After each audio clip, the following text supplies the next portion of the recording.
Thank you everybody for joining us today for Neurodiversity Celebration Week 2022. This event is on celebrating neurodiversity and being inclusive. My name is Caitlin Bethel. I'm the head of psychology at Diverse Company. I'll be facilitating this event today.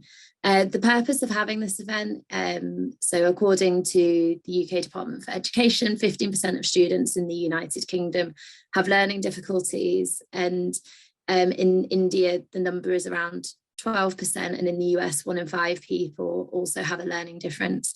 There's still significant societal stigma and many misconceptions about learning and thinking differences that also create barriers for SEN students to have equal access to education, and therefore access to the same employment rights that others might have. So the event today, we're going to be hearing a range of experiences and perspectives and explore what we can all do at individual leadership and organisational levels to break down stigma and misconceptions.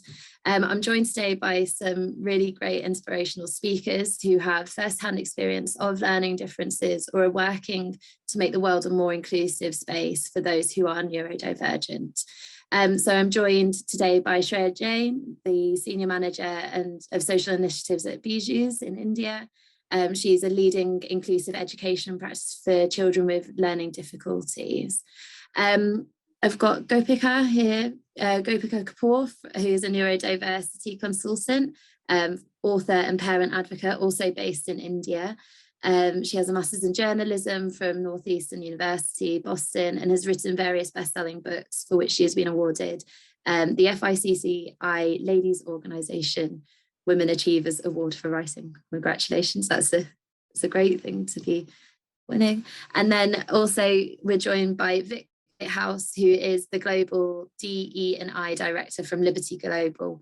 And Vic has worked in the DE&I space for a number of years and was instrumental in creating some DE&I firsts on her 19 years on the UK rail network. So it's brilliant to have you all here today. I guess just in terms of getting a understanding from the audience and just drop a number into the chat, but on a scale of 1 to 5, how comfortable is everybody with their understanding of neurodiversity? So say 5 is, I know exactly what neurodiversity is and I can speak about it greatly, and 1 is, I've got no idea, I'm coming at this from a brand new perspective. So we've got a couple coming in here, some 2s, some 3s, we've got a 5 from Ailey, which is fantastic. Great, thank you everybody. So I think we've got a bit of a middling playing field here for us today. So hopefully that will help shape some of the conversation as well. But the first discussion point that we want to pick up on is just to make sure that everybody is on the same level, same playing field with the same understanding. It might be important for us to actually start by discussing what neurodiversity is. So I'm going to open up the question to the panel, but can you talk through this and also why it is an important concept to discuss, especially in a work context? And Vic, I'm going to go to you first, if that's okay. Yeah, absolutely. Hello, everyone, and hopefully you can hear me okay, because there was a bit of an issue with my mic earlier, so which is not the best thing. So I'm neurodiverse myself, and if I look back on my career, making sure that we're talking about neurodiversity in the work context is incredibly important, because it breaks down some of the stigma attached to it. And I think that the term neurodiversity was first coined by Judy Singer back in 1997, and it was to do with cognitive variations. But I describe it as the way in which I and others and everyone around me sees the world. So if you think of it from a human perspective and talking about it, really basically, it's how a person receives, processes, and then relays information on what they're observing in the world around them, how they interact with their space. And it covers various areas. Some people on this call will be more familiar with other areas than other people. So ADHD, people will have heard of ADHD, autism, dyscalculia, Tourette's. There are mental health conditions which are considered under neurodiversity as well, such as bipolar. And it can really vary. I think the biggest thing for me is not trying to pigeonhole people into one specific area. Every single person has a different way of learning, thinking, and processing information. So there are no two minds that are the same. So one of my bugbears is when someone will say, oh, great minds think alike. Well, the truth of the matter is every single person that you interact with on a daily basis is probably looking at the world very differently. How often have you been to a concert or a cinema with your friends and colleagues?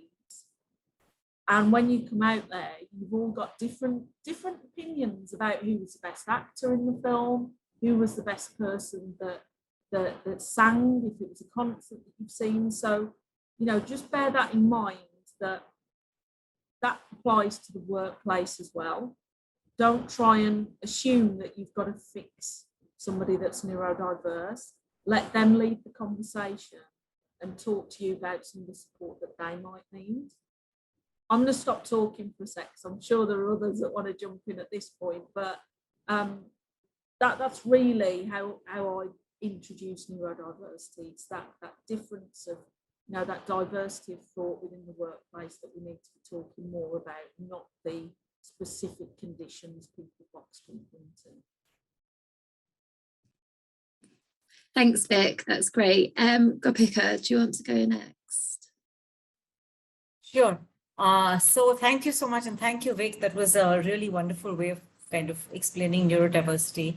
For me, really, as a parent of a young man who's on the autism spectrum, the term neurodiversity really, to me, celebration of his differences, because I remember when my son got his first medical certificate that we were given this so that you could apply for certain accommodations and supports, and it said on it that he was suffering from autism.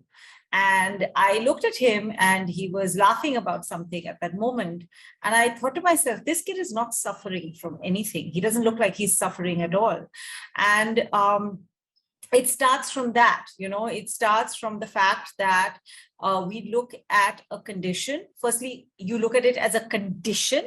And when I came across Simon Baron-Cohen's definition of autism spectrum condition versus autism spectrum disorder, which is what it's known as across the world, in other parts of the world, it made me so hopeful in a sense, you know, because it is a condition if you look at it. And that's the term I used in my book Beyond the Blue as well, autism spectrum condition, which is very different from what is used in India.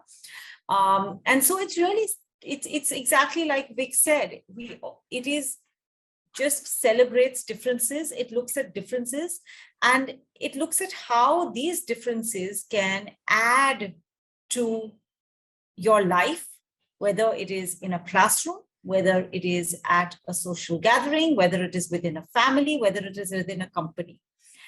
We know that when, yes, great minds think alike is something which has been touted in the past, but we're living in a world which is increasingly becoming polarized, where everybody wants everyone to be like themselves. What tends to happen in this case is people think alike, and so you only get one kind of rhetoric. Whereas we do need different points of view.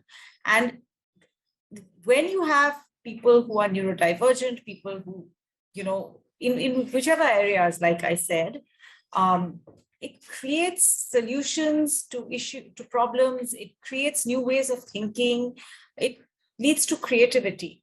And these are things which really, I think, add to the mix. And I think also from whatever I've seen, whether, again, like I said, whether it's in a classroom, a family, a workplace, having people who are neurodivergent in it creates empathy, and it creates a sense of inclusion and kindness, which is really what I think our world needs today.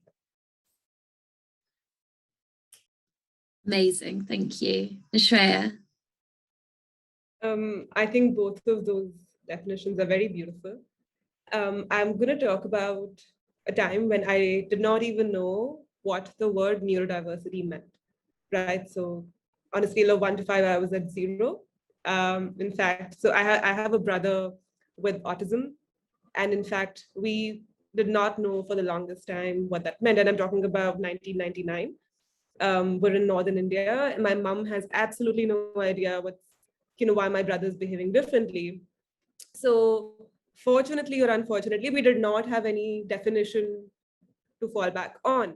And I think over the years, our family took a lot of time to understand what it really meant.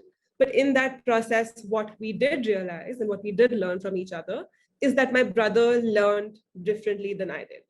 So something as simple as learning how to throw a ball, right? My brother didn't understand why it was so easy for me. So, we had to come up with creative ways. So, we would teach him how to splash, a coin in a tub of water. And he really liked that feeling. And from there, we gave him a ball to throw in the tub. And over time, we moved the tub farther away from him till he realized that it's as simple as, releasing something from your hand. So I guess very, very early on, my understanding of autism and anything that falls on the neurodiversity spectrum has been something that's just different.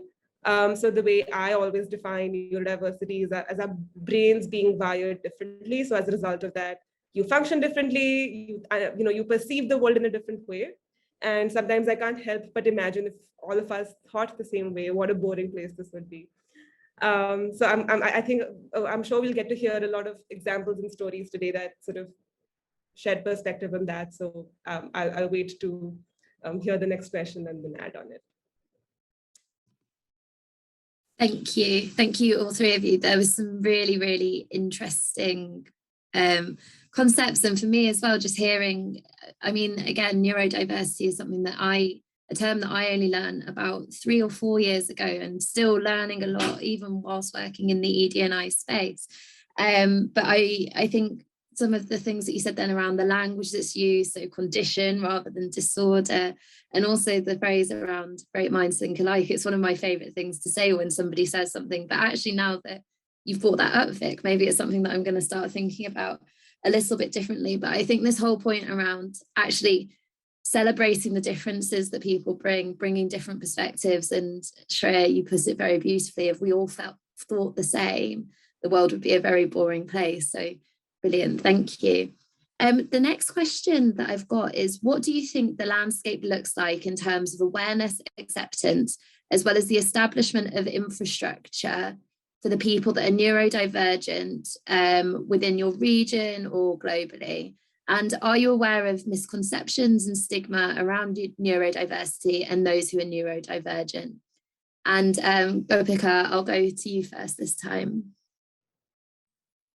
Sure. So, Caitlin, it's in India, we're a country which, as you all must know, is humongous. We've got lots of people, and we've got different types of people. And with varying levels of education, all sorts of differences, different languages, cultures. And honestly, it's really, I think we're living on a continent more than a country in that sense, because there are such differences. Now, one thing that kind of unites everybody is this very strong belief in religion and faith. We are known to be a God-fearing country in that sense. And so naturally, something like neurodivergence gets automatically linked to religion in a lot of cases. So I remember cases, I'll just tell you about when we talk about attitudes. I remember when I was working as a therapist at Umi Child Development Center in Mumbai, which is where I worked for 10 years. There would be people who would come and would talk about all sorts of superstitions and say, this child has turned out the way that they have because of a particular reason, and we're going to do something to kind of, to cure them. There were all sorts of things. So visiting temples, visiting mosques, making the child drink water drunk by a parrot, because parrots talk a lot, and so the child will talk a lot. And so there was this whole thing of using religion to kind of cure, in that sense, the condition. On the other hand, a lot of I also found that because there was this whole kind of belief in faith and in God and the universe and a higher power, there was strangely a lot of acceptance, because this child is looked at something that God gave you. And so it is your duty to kind of look after this child. Having said that, and I'm sure Shreya will agree with me that there is still tremendous amounts of stigma. I feel that from the time my son was diagnosed, which was about 14 years ago, to now, there have been baby steps. I can see changes. I can see a lot more conversation happening. I can see centers opening up in small parts of the country with more awareness. But the stigma is tremendous. And to the extent that families will not step out of their houses with their children and just stay inside, not let the child socialize, not let the child get exposure to, society and life out there, just because the stigma is so great. So there is a lot. I mean, we've come, we've made, like I said, we've made baby steps, but have very, very far to go. Thank you. So Shreya, would you like to come in? Yeah, I mean, of course, Gopika and I were from the same country, so very similar experiences when it comes to stigmatization of invisible disabilities. And I think it comes from a place where people, because they cannot see it, I think it stems from a place of lack of awareness, right? And I think it's just the fear of unknown in my mind. I think it's because it's something that a lot of people cannot understand because of the lack of exposure. It becomes a me versus you thing, right? So somehow people with neurodiversity or that entire community for a long time has become the other, right? So I think that's where the stigmatization comes from. But I want to talk about the way forward. I want to talk about what's happening and how we can aid to this process of change. So, I mean, like I said, right, 20 years ago, we hadn't heard of the word autism. I did not know what that was. My mom did not know what that was. And she's from the science background, right? So it's not even like, so we've come from there, and here I am, I've chosen to make this into a professional career. So of course, I think the last 2 decades in that sense have been, like leaps and bounds in the right direction. I think what we, again, need to do is go back to educating ourselves, learning and relearning. I think conversations like these really, really help in just going back to the basics and understanding and learning what these differences are, so that then we can move towards acceptance. I think just to add on to an example, right? So education is something that becomes very challenging for neurodiverse children and learners, simply because there is absolutely no infrastructure to participate in mainstream schools. So what has happened in the past is that for the slightest difference in behavior that's exhibited, children have faced isolation. And as a result of that, they've had to go to what are called special schools in India, which again may not have the infrastructure and the bandwidth to provide for all kinds of neurodiversity under the same setup. Because again, the lack of understanding of what accommodations mean for different kinds of neurodiversity is lacking. And I think to start thinking about how and why we need to learn about neurodiversity so that integration into society becomes possible. So I think conversations like today's help in imagining identifying where the gaps are. So say in our education system, say in our workforce, I think at each of these levels, learning about neurodiversity means something different. So to an employer, it would mean a completely different thing. To an educator, it would mean something different. To a family member or a friend, it would mean something different, right? So I think as advocates, it's our responsibility to make people feel comfortable to talk about this. So I used to run my own startup before this, but I very recently joined an education tech company. And I know even still when I walk into a room, people look at me with slight discomfort as if they're saying the right terminology or no. Right. And it's my job to put them at ease that, look, you've taken one step in the right direction by wanting to talk about this. So relax. Right. If you say the wrong word, I will help you learn.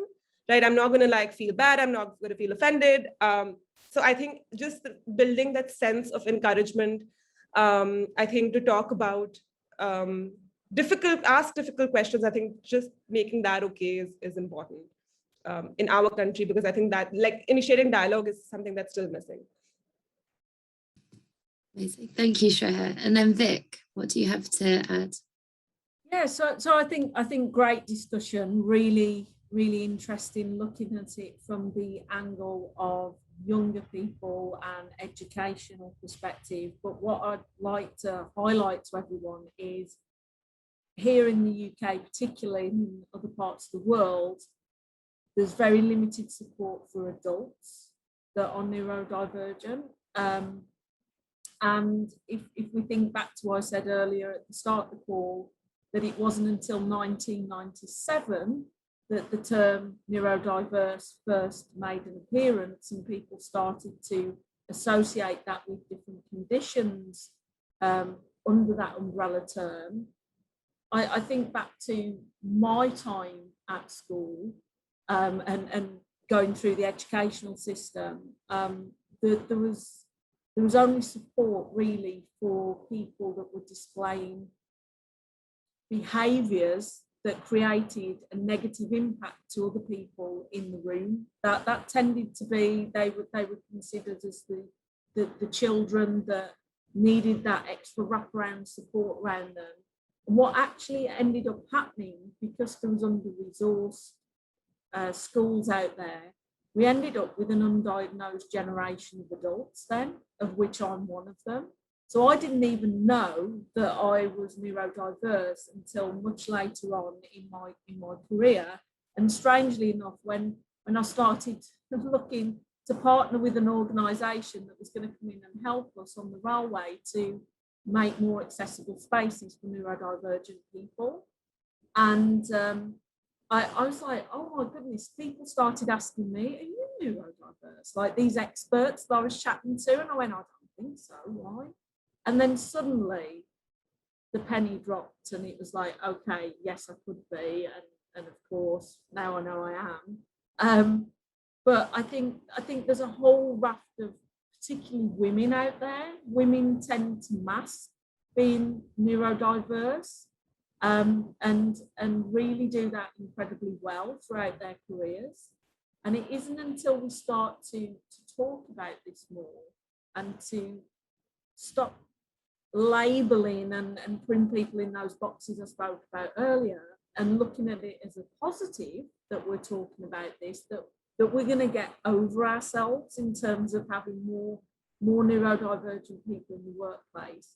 And just another thing about that was, I noticed earlier we were talking about disability in the same sense as neurodiversity.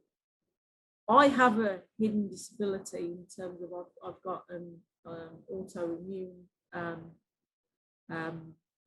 disability as well. But I don't class my neurodiversity as a disability to me living my daily life. And I think it's important to remember that in some cases, people living with being neurodiverse, it definitely does develop into what we term a disability. But if you think about disability, society around the individual is what makes people disabled. It is not the person and them living their lives that makes someone disabled. It is the lack of accessibility, lack of understanding, and lack of inclusion in society that creates barriers for people to live the life in which they experience it. So I just wanted to add that.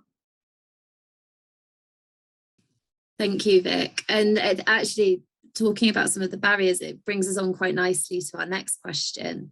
So the next question that we're going to focus on is, what do you think at this point is the experience of a person who is autistic, dyslexic, or has ADHD or any other neurological condition? at home, within education, and in the workplace? And are you able to talk through some of the barriers that people might face? And are there any organisations that you have seen that lead work in this area? And Shreya, I'll go to you first this time. So I am not a neurodiverse person. But what I would like to do is share experiences as a family member. And what happens is that some of the most mainstream things, like very day-to-day things that people experience, we experience differently. And that almost always makes us feel left out. But over time, what we've realized and what we've learned to do is to use these as opportunities to educate people around us. But something as simple as going to like a movie theater or going to a restaurant, right? My brother has certain behaviors that make him stand out and that make us stand out as a result. So for example, when he was just learning how to be in a restaurant environment, there was like a lot of anxiety around it. He would go and pick up food from other people's table. And even in like when we're in a movie theater, right, he would get really excited sometimes or get really scared sometimes and stand up and like have a meltdown. And I think all of these things initially were very overwhelming.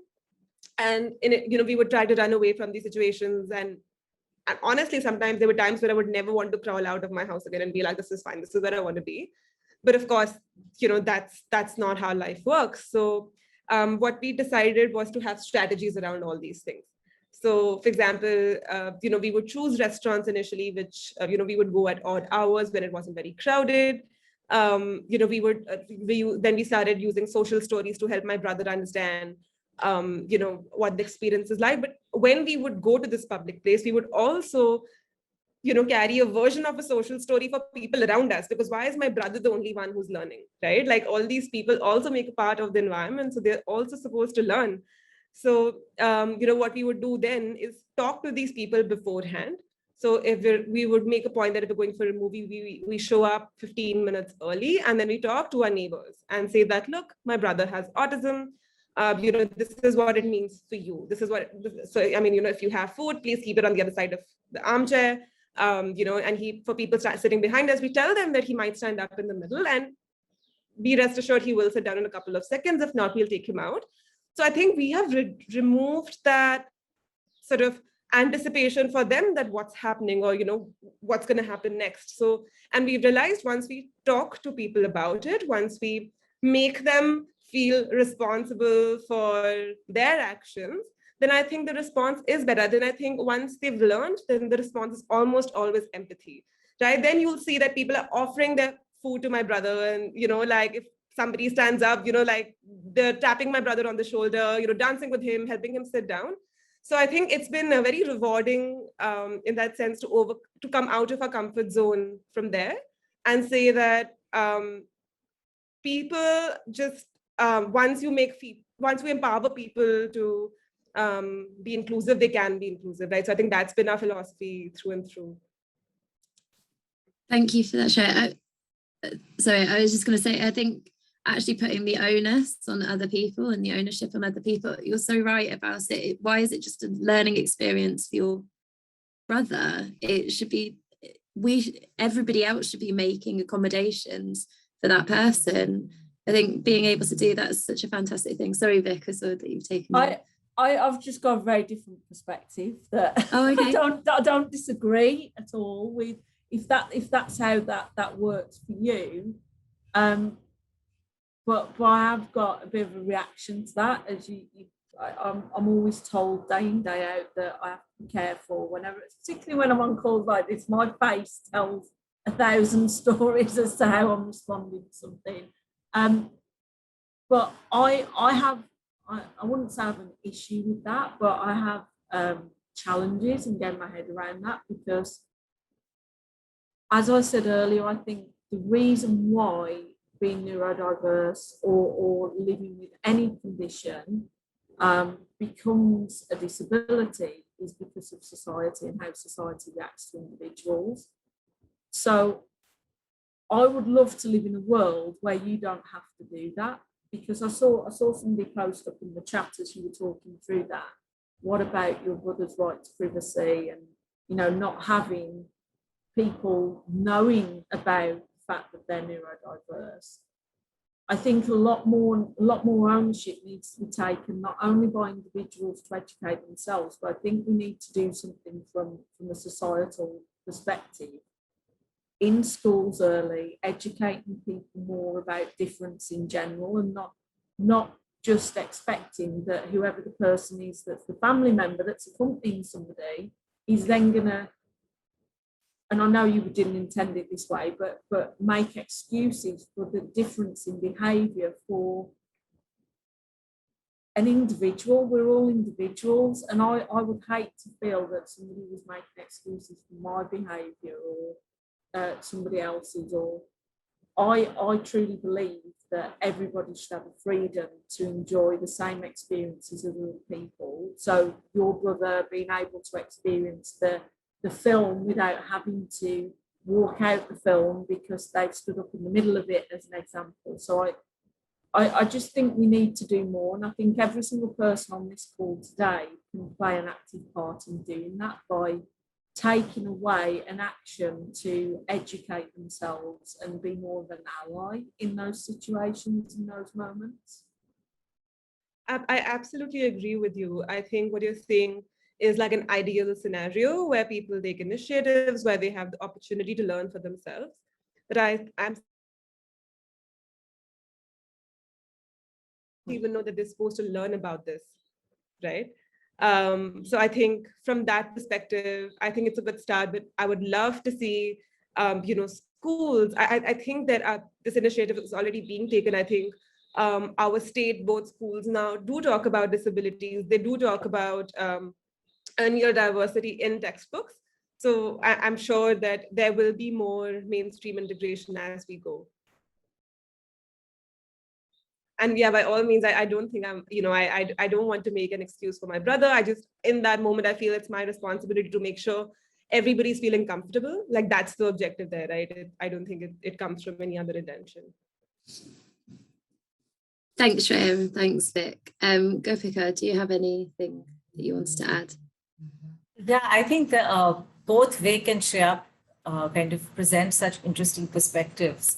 And while they may seem kind of contradictory, I think they ultimately come to one point. And that is really that when it comes to, not just awareness or acceptance, but just being able that neurodivergent people are just a part of life, whether it is in the workplace, whether it is in the family, whether it is at the park, whether it is in a classroom.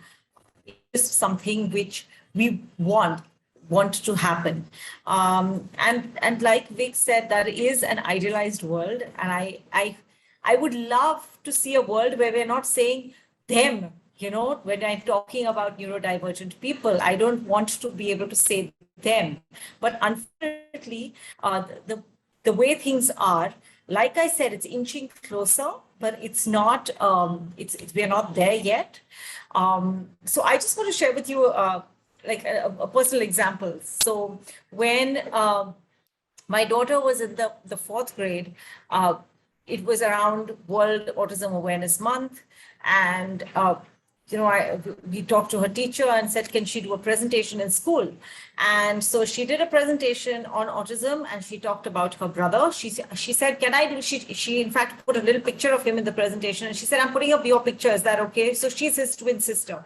And she kind of literally told him, she said, I'm putting your picture, I hope that's okay with you. And he said, okay, fine. And she did this presentation, in her school. Now, these are these 20 kids in her class who've grown up with her. And I saw how in one class of 20 kids, they like when they would come home to my place, he might just say hi to them. He might not look at them. He might ignore them. But those 20 kids understood what autism was. They understood what neurodivergent was, and they realized that they looked at a family where you have one neurotypical twin and one neurodivergent twin, and we were all living together. Now, those 20 kids went out there they've gone to college, they've gone wherever they've gone, and it's created some sort of ripple effect because of that one presentation.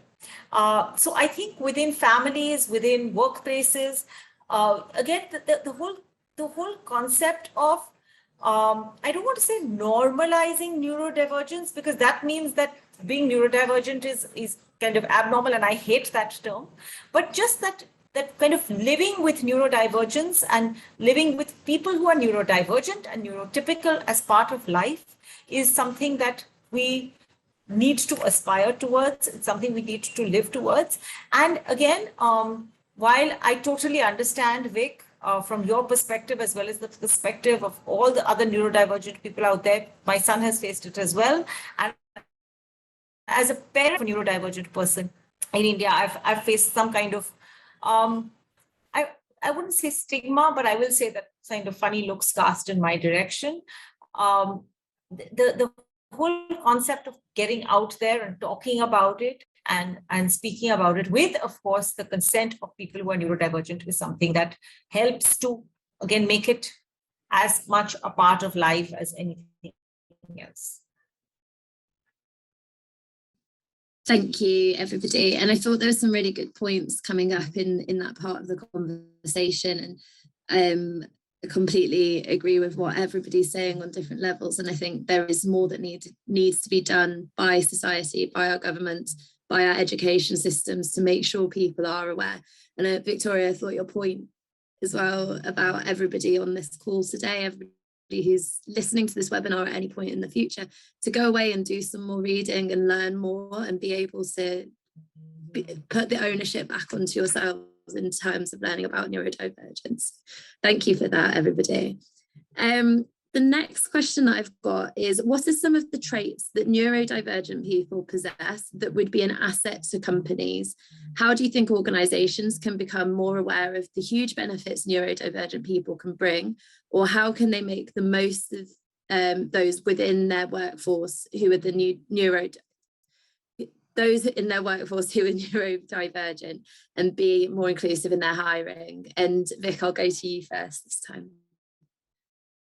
Okay, right. So this question I thought was an interesting one, because I think, again, not wanting to put people into boxes on this one, there tends to be a perception out there that neurodivergent people are good at maths. They are good at analysing stuff. If you put them in a dark room somewhere and give them a computer, they will churn out all these codes and things like that. Well, I'm here to tell the people who believe that that's not true at all. Because I'm rubbish at maths, first thing. It was the only qualification at school that I really got a low mark on. But I'm good at other things, which is good. But yeah, neurodivergent people have very different skills, just like other people. I think that there's lots of misconceptions, as I say, but one thing that I've found that is quite common amongst neurodivergent people is dedication in the workplace and being able to be given a task and completely become immersed in it. Yes, hyper-focusing. Absolutely, Liza. Is it Liza, Liza? Liza, I think. Yeah, absolutely. Hyper-focused, particularly if it's something that neurodiverse people enjoy. All of my hobbies and interests outside of work and what I do inside of work, of course, it's quite obsessive, like hyper-focusing in on everything, learning everything there is to know about that particular thing. And that can really benefit an organisation. I think the other thing that can really benefit, as I said earlier on the call, is the diversity of thought. So because neurodiverse people see the world very differently, I think in some cases you can be presented with an issue or a problem or something that you need to ideate on or innovate on, and you present it in a room and there's a neurodivergent person in there, they will tend to look for probably the most logical explanation to that thing, and the thing that they've worked through that makes the most sense. My brain has a habit of going to, if I'm presented with something new, it will be, okay, what is the absolute worst case scenario that could happen from doing this? And then I work backwards from it. And this can be quite annoying for other people in the room, by the way, because other people haven't potentially thought that far in front or looked at it from the doom and gloom element that my mind can go to. So people be, well, why are we talking about that bit? Why are we focusing on that this moment? We haven't even got to that point yet. And I'm like, I need to think about that, because if not, I can't take in the rest of what you're telling me. I need time to think everything through in a logical timeline, like a linear timeline in my head, plan it out, then I'll come back to you with my thoughts. I can't do it any other way, because if you try and rush that process or move me into a different way of thinking, I just have this complete block.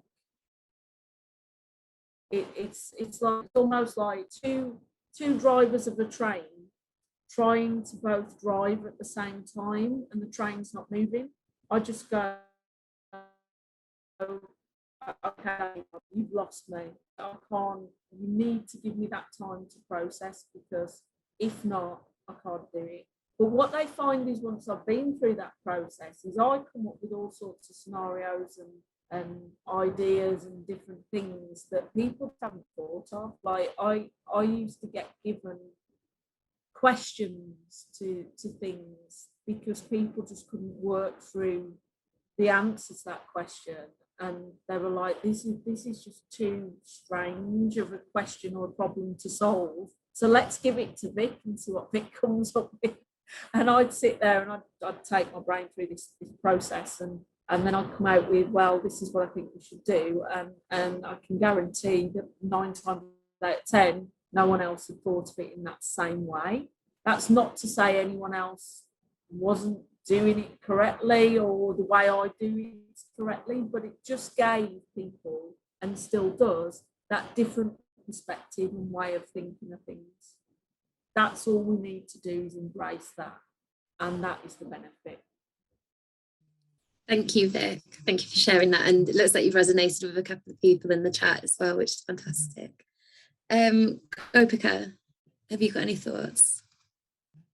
Yeah, sure. I actually want to share a personal story. So,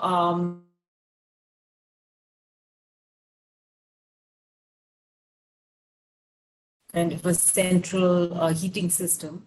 And so we have these geysers, these little kind of geysers which heat up the water and kind of get it, you have to put it on and stuff. And so the geyser was leaking and the water was dripping, and in my son's room, he was really bothered by that drip, drip, drip sound. And so it was a Sunday, the plumber wasn't available, or a Saturday, and so would not be available till Monday. And he knew that every time he went to the bathroom, to hear that dripping sound would drive him insane. And so the next thing I go into my large plastic bottle in which he screwed these holes, and he's taken this and tied it up to the pipe so it drips into the bottle and collects over there. And then every couple of hours he goes and kind of tips this out. Now, I have thought of that. This is something which he kind of came up with himself. And so when Vic says that neurodivergent people's brains work in ways that other people's brains don't work, when neurotypical people's brains don't work, I can understand that, because I will say something or do something or want him to do something, and he will do it in a way that I would not even have thought of. And to me, that is what the essence of the advantage of employing neurodivergent people is. Because it really is, like she said very clearly, it is something which is, finding solutions to to problems or thinking of things in a way which is completely different from a neurotypical brain is the strength. I think employers across the world are starting to realize that. And one more advantage that I want to add to the hyper focus is the fact that, and this is something which is traditionally looked at as a as something which is a challenge, which is the ability of companies to take people who are neurodivergent. So when you look at people neurodivergent, they find transitions difficult, right? And so from the time, like I remember as a therapist, we would teach children to transition from one activity to another, from one area of the room to the other, use cue cards and visual cues and stuff like that. Just to be able to teach that kind of flexibility and teach transitioning. Now, when you look at that in the workplace, and you have somebody who's neurodivergent working in a workplace, as well as when you kind of extrapolate that to job, to turnovers within companies, looking at retention and the cost of companies that companies have to incur when an employee leaves and then rehiring another employee. You have neurodivergent people who are there, and and actually I have the figures for this, where companies like SAP, JP Morgan Chase, and Ernst & Young, at least these are the three I know of, have a retention rate of over 90% among their neurodivergent employees, which is huge. And when you look at that in monetary terms, I don't even know how much that would kind of account for, but I can assure you that it's something which is a very, very big number. And so here is something which you look at as a challenge, which is actually something which is an advantage. Similarly, when you look at difficulties with social communication, or difficulties with, I remember another thing that I remember is as a therapist, when we would play a game, every time a child would cheat in the game, the parents and I would celebrate, because it's like this child is learning theory of mind and is learning to cheat. But when you again use that as a characteristic within the workplace, you know that you have a person who's extremely loyal as well as extremely honest. And so these, I think, are very obvious advantages. And I'm hoping that more and more companies across the world, large, small, mid-size, come alive to, really come to know about these very, very obvious advantages that people who are neurodivergent have. Thank you. Thank you. Shreya, did you have anything additional that you wanted to? I think very quickly, I have a lot of neurodivergent friends who are a part of the workforce. So I think from their end, I have helped them work on their CVs, work for like their interviews. And to me, it's very astonishing how I think to them, their strengths are the most natural things, right? They don't, but I don't think I have to convince, like there's this friend of mine who was transitioning from one small startup to like a larger organization. And I was telling him that, his ability to deliver XYZ things are actually really amazing, and it's something that's unique for him. So I think that humility also always amazes me. But more than that, I think just the fact that the commitment that I've seen for my friends, right? So I think it always gets really challenging. And, we have so many discussions. At one point, we were doing like Saturday catch-up calls just to see what, in the pandemic, because there was so much time. And I heard how many challenges these people were facing in their organizations. But yet there was never a conversation of them wanting to move on. It was always a conversation of how do we solve this problem, right? So we would all get together, we would list down these problems, right? And we would try to come up with solutions of how their work experiences could be more meaningful and better. And I think while I was running the startup, my neurotypical employees, again, I know Gopika already mentioned this, there was a much higher attrition rate, like people would move on to like newer jobs, but I would never experience that for any of my employees who were neurodivergent. So yeah, I think it's been a privilege to just learn how to build better inclusive structures as a company for all kinds of people, right? Thank you. That's great. We have got one more question, but I'm going to come back to it at the very end and just rephrase it slightly, just because we've got a couple of audience questions that I just want to pick up on before we end for today. So the first question that we had was from Ailey, and it was to Gopika specifically, but is there a demographic in India who are hit hardest by the stigma around neurodivergence? So is it an economic group or a caste group specifically? Not really. I think, unfortunately, because having access to a developmental pediatrician who will diagnose your child is something which is less common for people who are on a lower in a lower economic group. So access to healthcare, access to a pediatrician, to a developmental pediatrician becomes tougher with people from a lower economic group. And so when diagnosis is delayed, intervention is delayed. And so then that child misses out on a lot of opportunities for learning and growth as it goes.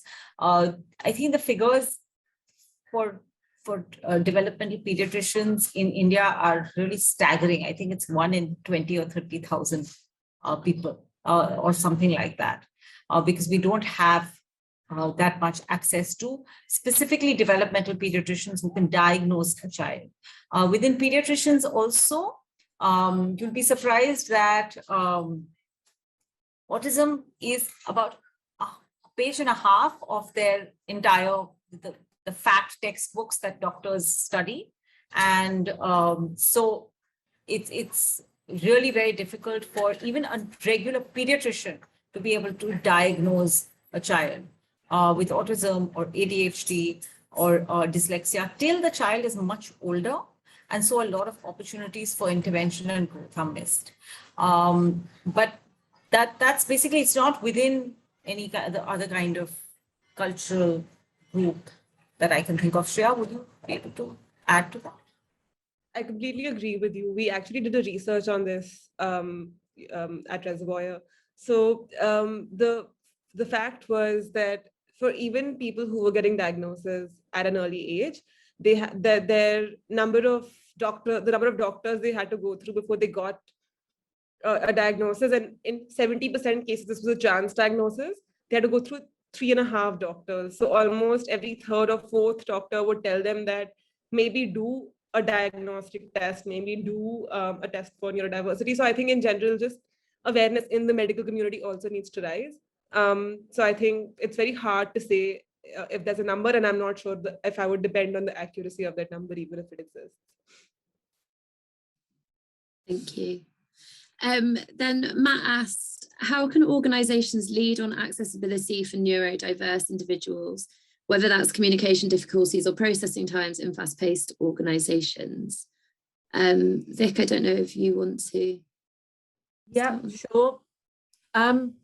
Firstly, it's about speaking to the individuals. So it's encouraging creating a psychologically safe space where people feel that they can come to the organisation and share any accessibility needs that they may have, any reasonable adjustments that need to be made. But I think there's some real easy wins that you can have about creating a more neurodivergent friendly environment. And one of the things is around sensitivity to sensory input. So by that, I mean the lights within your office buildings, ensuring that they're no greater than 100 lux, things like that. You can buy a film that goes over them to stop them being too bright. Providing areas where neurodivergent people can work quietly is also a great thing to have. Ensuring that you are sense checking with everyone that they've understood what you've asked of them. That should be a common practice of all good leaders and managers, in my view, anyway. And just generally making it more okay that people feel that they can raise that they have an accessibility requirement. at the start of calls such as this, meetings, etc.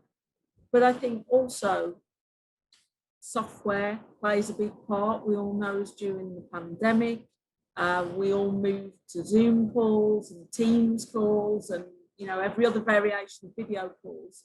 That can be quite tiring, particularly when you are constantly looking for social cues on the screen. It makes it more difficult to do that when you're looking at a flat screen. I found it incredibly tiring. If things are, I've just seen it in the chat, motion sickness in terms of people moving through things quickly. If somebody's flipping through slides really quickly, I can't look at the screen. I'm going, no, stop. I can't look at it, you're going too quick.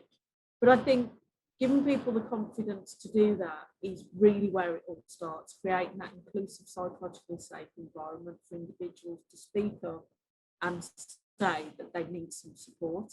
But look at your software, make sure that you have the ability to put things into darker screens or higher resolution, and just really take that lead in terms of checking back if people have understood what the ask is within the organisation.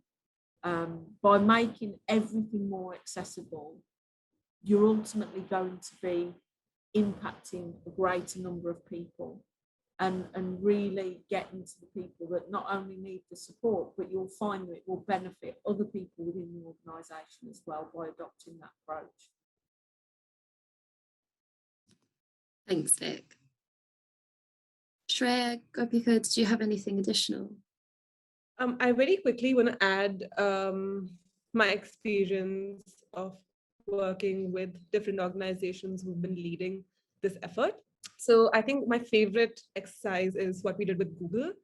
So we were running a workshop for them around unconscious bias, right? And what they would do is they would bring teams in small cohorts to do this workshop with us, with the facilitators. And of course, there was a spotlight on neurodiversity as well. And what this allowed us to do is create a safe space to talk about this again, right? And it led to two very interesting outcomes. One is that people were openly able to share for the first time that they were neurodivergent to an organization, right? And Google wanted to do this in a way where they wanted to let their teammates know, their employees know that, you know, that this is something that it's not going to impact their performance in any way, because there were so many doubts and so many questions from both sides of this. I think just being able to facilitate that conversation is something that was extremely powerful. And the second thing that was more surprising, it was the fact that a lot of people who did not have a formal diagnosis started writing to us and said, hey, like there are a lot of things from the experiences that were shared over this workshop that we related with. Is there any way we can get diagnosed, or is there any way we can explore this further, right? And I think just the possibility of feeling more understood, for themselves and by other people, I think was very, very interesting.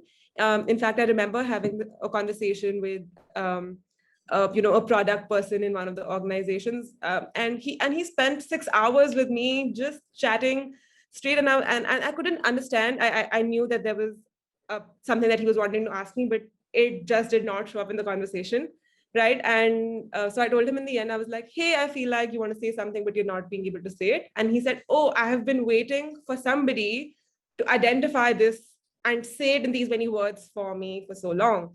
And I said, well, happy to sort of help you in navigating complex conversations in whatever way I can. And over time, he found the confidence to go get tested. He was diagnosed as that he had Asperger's. And this happened when he was like 32 years old, right? When he's navigated all of these hurdles through his career. And I think it was like the most beautiful thing to see. I found a new friend from this experience as well. And just learning how to open up these conversations on different platforms, I think, is something that companies need to learn.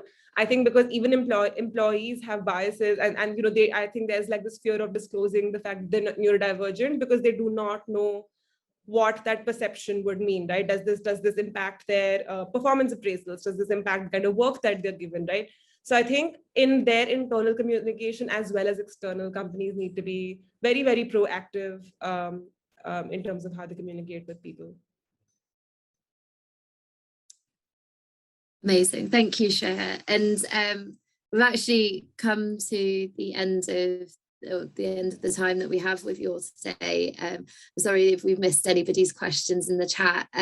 What we can do is we'll take those and try and get back to everybody. But I just want to say thank you, Vic, Gopika, Shreya, for joining us today.